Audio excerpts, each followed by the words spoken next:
What's up, Genesis? Elijah, how you doing? Good, sir. How are you? Not too bad, not too bad. So, for people that have not heard about you, just give us a kind of quick 101 as to who you are and what your backstory is. I'm a rapper. Kind of my musical style, it's kind of I say Wu-Tang, Ice Cube. Like that's kind of the background I came from. And that's kind of like where I drew my inspiration from to start as an MC. But yeah, I've worked with like Skinny Man, Sway, Kalashnikov, a lot of like the UK heads. Done shows with a lot of UK artists like Black Twang and I mean a couple of US artists as well, KRS-One, that kind of stuff. And what would you say has been your best work to date? If you were to tell a new fan kind of the top 2 or 3 records that they should check out just to get an idea of your flavour, what would those records be? I would say I'd choose probably one from each project. So I'd say first check out Jar Bless from the first album, Depon Road. Then I'd tell them to go to Industrial Revolution, listen to the track Sight Set. Then I'd tell them to check out the project I did with Beeswax called Civil Unrest. Check out the track called Babylon. And then we go to the latest album, Before I Was Famous with the Crate Crusaders, and check out Before Genesis. Okay, that's hot. And then in the new project, I heard a lyric there that kind of I thought was very impressive. You said that you're a cross between Moorish. You came up on Moorish Delta 7 and Onyx. Is that right? They're the 2 groups that you mentioned. There's a couple of things that I wanted to pick up on that. Okay. Is that you mentioned one UK act there and one American act. Now you obviously sound like a very seasoned rapper. How do you see the relationship changing between UK artists and US artists from I guess the 90s to now? To be honest, yeah, it hasn't really changed much because we kind of mirror what they do. We kind of run parallel to them. So if you go back and listen to Moorish Delta and you listen to 57th Dynasty and you listen to MSI and Asylum and you listen to like all those acts from that time, go further back and listen to some of the older UK artists, and you'll see the parallel with what the US were doing at the same time. The difference is definitely closing, I think, because our identity is so strong right now. Yeah. And because we have such a strong identity of what we do and who we are, we even though we do parallel what they do, we still do it in our own style. And you might even get some of them. We've had it, we've seen it. A lot of kind of US artists kind of looking to us now to see what we do.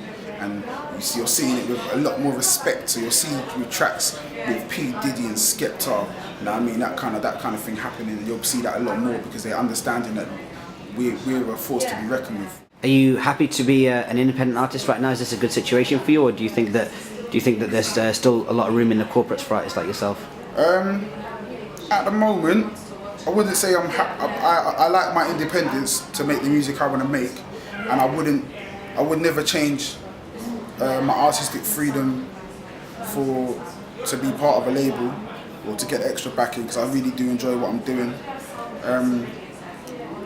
But I wouldn't mind taking it to another level, and if taking it to another level means getting backing from either a major label or a big independent label, I'll definitely be up for doing that. But at the moment, I like putting in a lot of work. I like being involved in everything because I'm involved in every single part of the project, man. So we go from recording to the artwork. It's all, you know what I mean? I'm right there, finding out what's going on, putting my input in, and I do like that, and I wouldn't want that to change at all. What are the key tools that you're using right now to promote yourself as an independent artist? So I ask you that in the sense of what tools do you find as an artist you like to use, but also any new fans you acquire, how would you like them to contact you or follow you? It's at the moment the main sites we're using is Facebook and Twitter. Facebook and Twitter are kind of like the main. They're like our websites right now. At the moment, I don't have my own website, and the reason I haven't got it is because I got rid of it because Facebook and Twitter are so effective. And that's the way where you're so accessible to anybody who wants to get hold of you. Anybody on Twitter, if they want to get hold of you, they can do that. If they have a Twitter account, they can get hold of you. And I like that. I like the fact that I can speak to whoever I want to speak to and they can speak to me. So that's kind of like the easiest way to get hold of me right now. So based on this bank of knowledge that you've picked up, what advice would you give to new entrants in the game now? master your craft. Make sure that it's for you. This isn't for everybody. I couldn't be a golfer, I couldn't be a basketball player, I couldn't be a footballer. They're just not for me. Rap is for me. Make sure that if that's what you want to do music-wise, then make sure it's for you. Once you've decided that, or once you found out that it is for you, then go hard at it, man. Be everywhere, be omnipresent. Make sure that for the level you're working at, make sure that you're at everywhere. So if you're just coming up in the game and you're seeing that there's talent contests and open mics, make sure you're at everyone. Hit them all up. Make sure people know who you are, they know what you're doing and where they can get hold of you. Make sure that your online presence is good. The worst thing is trying to find an MC or an artist and you go online and you can't find them. It's frustrating. I just forget about them, like whatever, I can't be bothered. So make sure that your online presence is there as well, man. But just above all, man, just enjoy it and love what you do. Go hard at it. And tell us about your new project. Let's have a look at the front cover there and tell us a little bit about how this collaboration came together, because it's really encouraged a lot of real creative output, as you can see on your YouTube channel at the moment. Yeah, man. Well, this is the album with me and the Crate Crusaders. The Crate Crusaders is a beat-making duo that consists of One Step and Bad Habits. We hooked up. I was trying to sort out tour dates, trying to get shows together. And One Step gave me a call and asked me if I wanted to, like, he runs a booking agency, so I asked me if I wanted any help. I said yes please. Then he said, tell you what, let's do like a little project to kind of help get your name out there and that kind of stuff. And so we put together this EP. The EP then turned into an album, and that's what it is. Before I was famous, that's how it is born. Tell us about some of the themes and the texture of the album.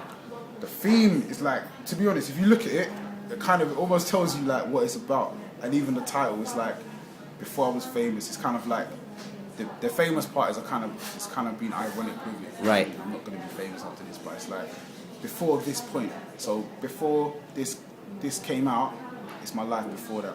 So we're just talking about my childhood, coming up in the game, having my time off when there was a little period when I wasn't rapping. Talks about that as well. And yeah, just kind of just giving you a better view of who I am and what I do.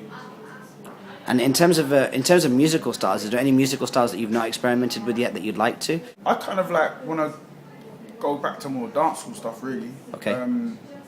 Like I've kind of got a few dubsteppy projects, and I do like that. But I kind of want to go back to like either the dancehall stuff, and I also want to go back to doing a bit more soulful music as well. But soulful with a twist, man. Like I want to do. At the moment, we kind of got a lot of either heavy synth music or heavy sample music. I want to kind of bring them together. So what about if we had synth music with live instruments, like with a soulful sound? How would that work? Well, you can get in contact with me either through Facebook or through Twitter. The Facebook is facebook.com/Genesis Elijah.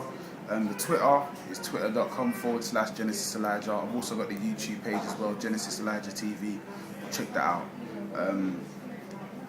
As for the shows, we put the show dates are always up on the sites, on either the Reverb Nation site, which is linked to my Facebook anyway. So we always got the shows up on there. All right. Well, thank you so much, Genesis Elijah. Wish you all the best. Thank you.